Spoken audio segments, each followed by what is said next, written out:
Olá, pessoal!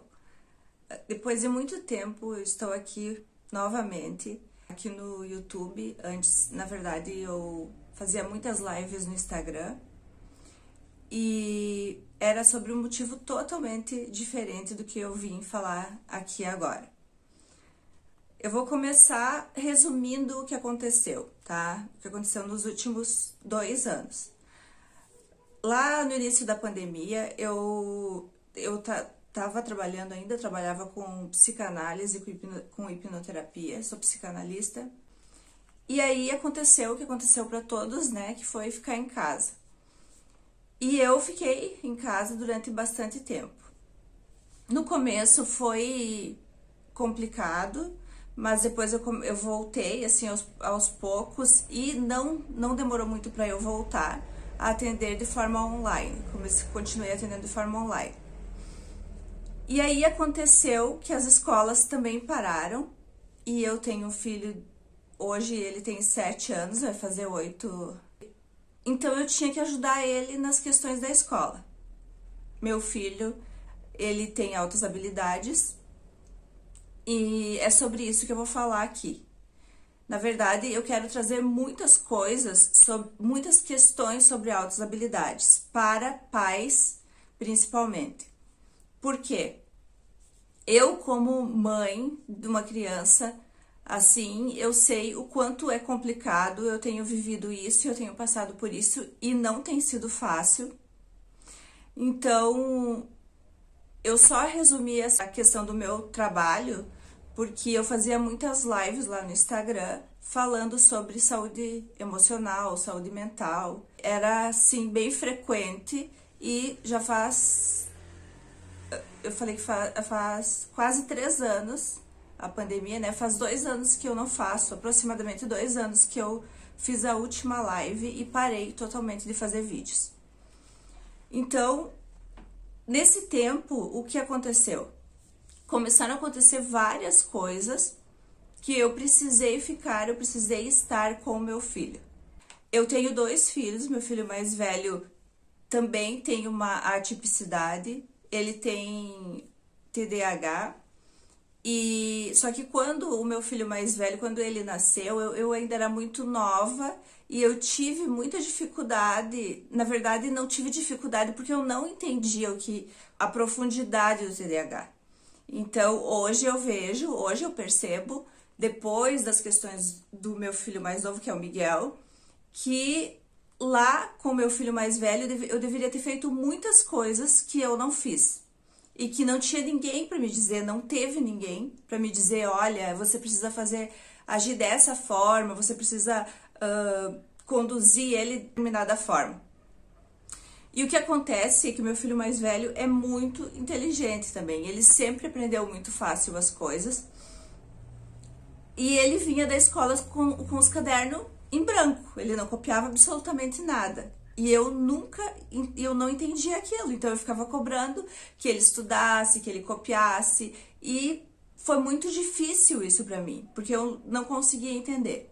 Eu vou deixar um pouco o meu filho mais velho de lado e vou falar do mais novo, que é o Miguel, porque o meu filho mais velho, como ele tem já mais de 18 anos, eu prefiro não falar sobre as questões dele, particular dele, só para fazer uma introdução para vocês, que não é a primeira vez que eu passo por questões assim.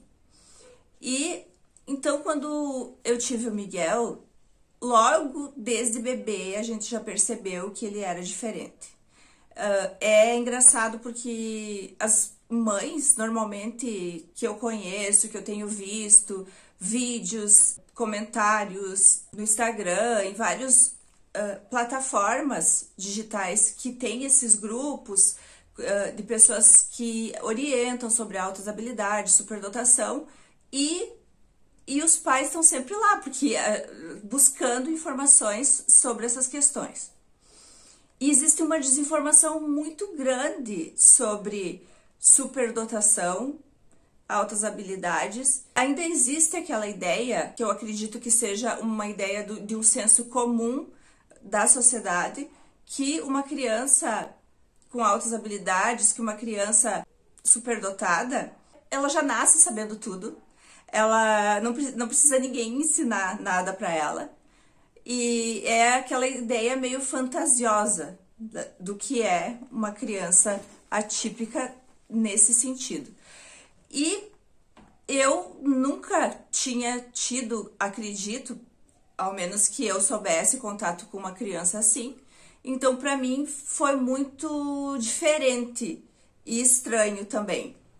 E a maioria dos pais que eu vejo nos blogs, nas conversas, nos comentários e nas plataformas digitais comentando sobre seus filhos, eu percebo que eles demoraram para ter esse diagnóstico de altas habilidades.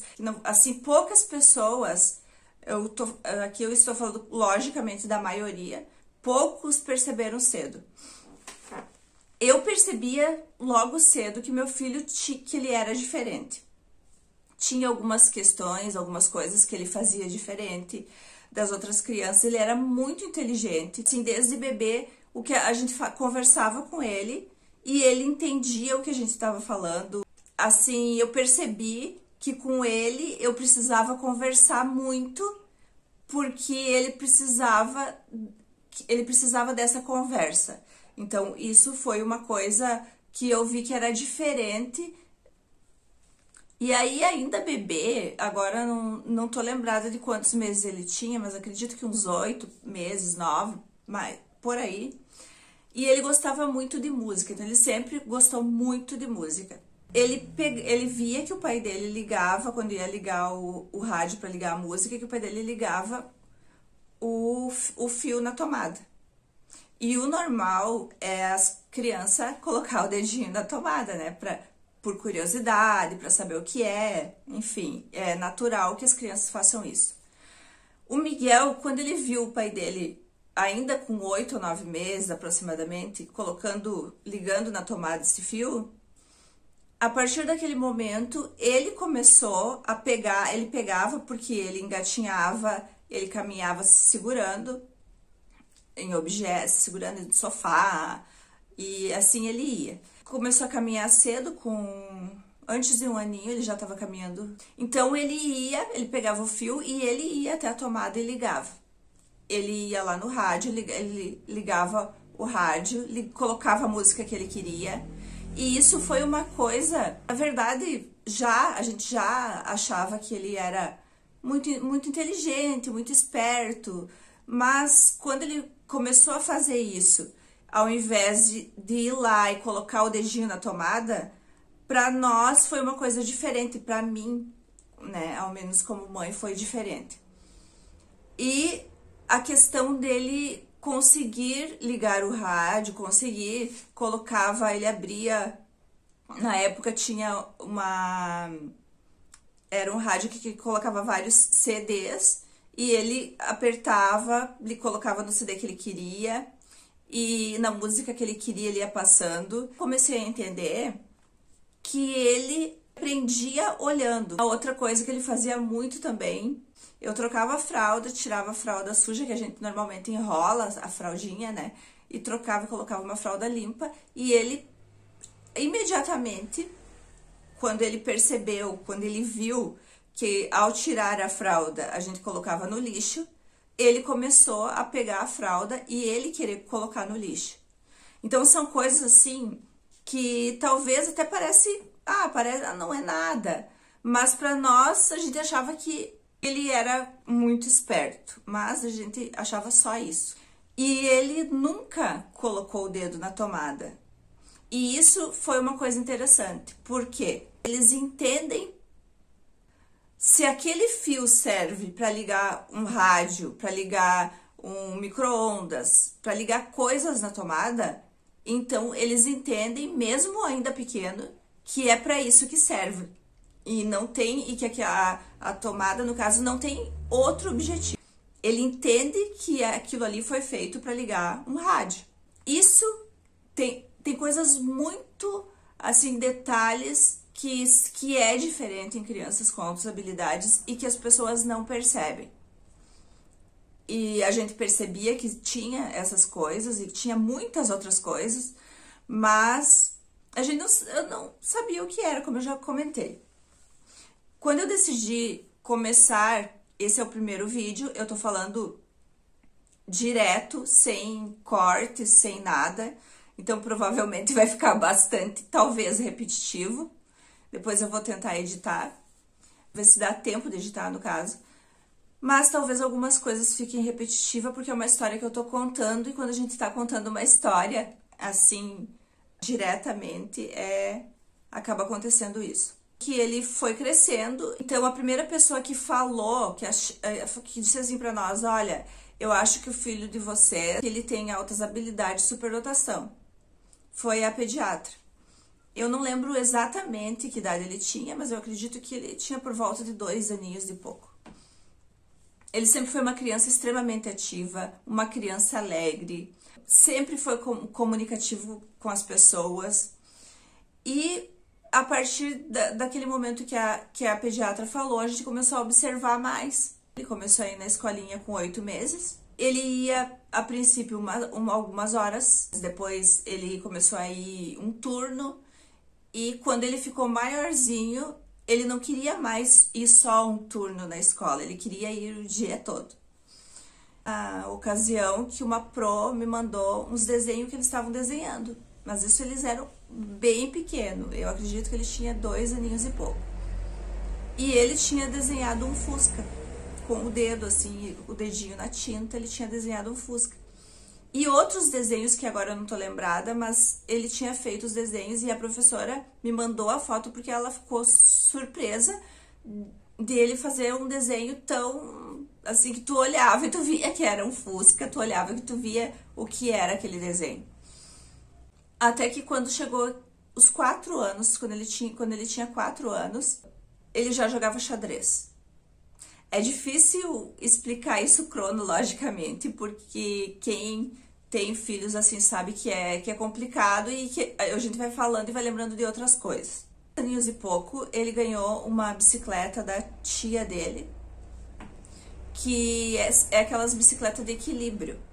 Se vocês não conhecem, procurem ver o que é uma bicicleta de equilíbrio. É uma bicicleta feita para uma criança pequena que não tem pedal, e que a criança ela vai sentar na bicicleta e é só para ela aprender a se equilibrar nessa bicicleta, para depois ela então começar a andar na bicicleta do pedal.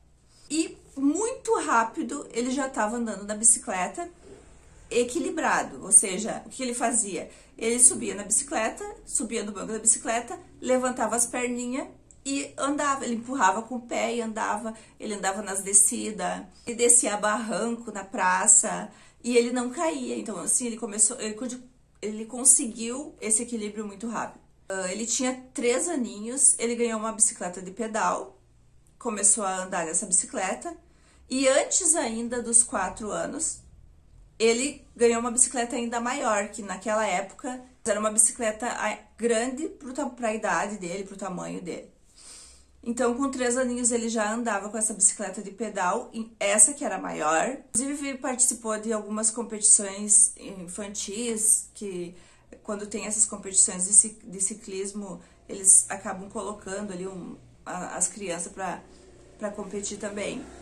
As pessoas ficavam muito surpresas, porque ele tinha 3 aninhos e ele estava lá competindo com crianças de 8, 9, 10 anos. Muitas crianças com bicicleta com rodinha ainda não conseguiam esse equilíbrio. Claro que isso depende também do estímulo. Não é uma coisa que só uma criança que tem altas habilidades vai conseguir fazer isso. Não. Eu dou esse exemplo para que vocês que estão vendo esse vídeo tenham um parâmetro dos motivos que nos levaram, porque não foi uma questão, foram várias questões, a perceber que de alguma forma ele era diferente. Então, quando ele tinha 4 aninhos, ele já jogava xadrez com o pai dele e ele jogava muito bem. O pai dele jogava xadrez com ele e o pai dele não dava assim, vou deixar ele ganhar. Não, o pai dele jogava competindo mesmo e muitas vezes ele ganhava do pai. E aí que começou o nosso primeiro problema, porque o meu filho, ele queria levar brinquedos para a escola, por exemplo, um jogo de xadrez, E as crianças da escola nem sabiam o que era um jogo de xadrez, porque era muito precoce ainda. Então, ele começou a insistir que ele queria levar o jogo de xadrez, que ele queria levar o jogo de xadrez. E um dia eu falei pra ele, tudo bem, então tu leva o jogo, mas eu quero que tu entenda que os teus colegas não sabem jogar. Então, se eles não souberem jogar, você precisa entender isso. E ele levou o xadrez. E ao chegar em casa, eu perguntei pra ele, e aí, meu filho jogou com os coleguinhas? E ele falou, não joguei e nunca mais vou levar meu jogo na escola, porque eles pegaram as peças e jogaram todas no chão. Imagina, são criança. Pra eles aquilo ali não era um jogo, pra eles aquilo ali era, não sei, umas bolinhas, sei lá o que eles pensaram. Então, aí a gente percebeu que a gente precisava, diante desse acontecimento e outros também associados a esse, que nós precisávamos buscar ajuda para ver o que acontecia com o Miguel. Nessa mesma época, com 4 anos, ele já sabia números, letras, já identificar, ele contava e ele sabia contar.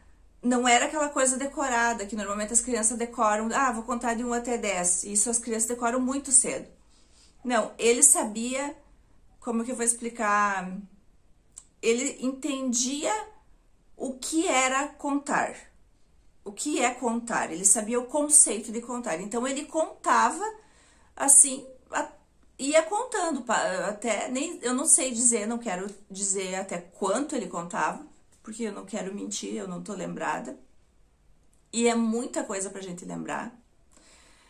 Mas, coisas assim, ele montava quebra-cabeças de muitas peças que não eram pra idade dele, por exemplo. Ele tinha um interesse muito grande em aprender a ler e escrever, não. Escrever, ele não queria aprender a escrever, mas ele queria aprender a ler, porque ele queria escolher, assim, por exemplo, jogos, joguinho no celular, ou coisas que ele queria procurar na televisão, na internet, ele queria poder escrever as coisas. E aí logo ele aprendeu a escrever, aprendeu a ler, na verdade, né? E escrevia, ele digitava. Então a gente decidiu levar ele, levamos pediatra que nos aconselhou, que foi que nos orientou a levar ele em um médico especialista. No caso, ela indicou um neuropediatra. E aí, então, ela falou que era para mim anotar todas as questões que a gente notava diferente nele, fazer uma lista para quando a gente chegasse lá, pudesse falar pro médico. E assim eu fiz a lista e levei ele no médico. O médico examinou ele, eu falei todas as questões que aconteciam com ele. O médico conversou com ele, fez aquele exame físico e disse, olha, teu filho não tem nada fora do normal. Eu acredito, ele pegou um livro e me mostrou ali o conceito de superdotação. Ele falou, eu acredito que ele seja uma criança superdotada, porém ele precisa de um diagnóstico. E aí ele me orientou a procurar um neuropsicólogo que faria esse diagnóstico. Agora eu não vou continuar falando, porque vai ficar muito extenso esse vídeo. E eu só quero que vocês saibam que eu vou falar muito em outros vídeos sobre como foi esse processo de diagnóstico do meu filho. Ele é uma criança que ele convive muito bem socialmente. Então, eu vou explicar isso também para vocês, como que a gente conseguiu conduzir ele nessa questão social, em brincar com os colegas, porque como eles têm esse conhecimento intelectual mais acelerado, mais adiantado, digamos assim, porém eles psicologicamente e emocionalmente eles estão naquela idade normal deles. Então teve uma coisa que foi muito importante, que ajudou muito ele e que ajuda até hoje, e que eu não vejo ninguém falando sobre isso. Então essa foi a grande motivação para que eu viesse aqui falar sobre altas habilidades. Eu não vou falar só sobre isso, eu vou falar sobre muitas questões, mas eu vou falar também, e é algo que eu quero falar principalmente sobre essa questão emocional, que eu percebo que os pais não sabem lidar com isso, assim como eu não sabia. Mas pior do que não saber lidar, eles não têm orientação de o que eles precisam fazer para que essa criança, para que ela tenha um equilíbrio do emocional dela com o intelectual. Então eu conto para vocês no próximo vídeo, que agora já ficou muito extenso.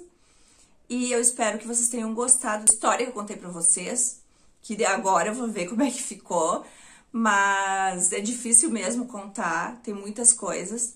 E no próximo vídeo eu vou fazer um roteiro para que eu não repita ou não volte em coisas que eu já falei, tá? Então, se você gostou desse vídeo, curta, compartilhe com pessoas que você acha que precisam saber dessas questões.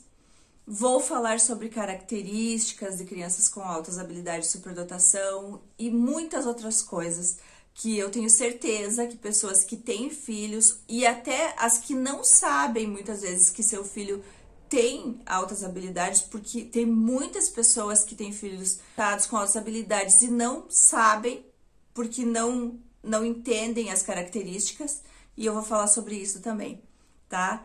Beijo, se inscreva no canal. E até o próximo vídeo.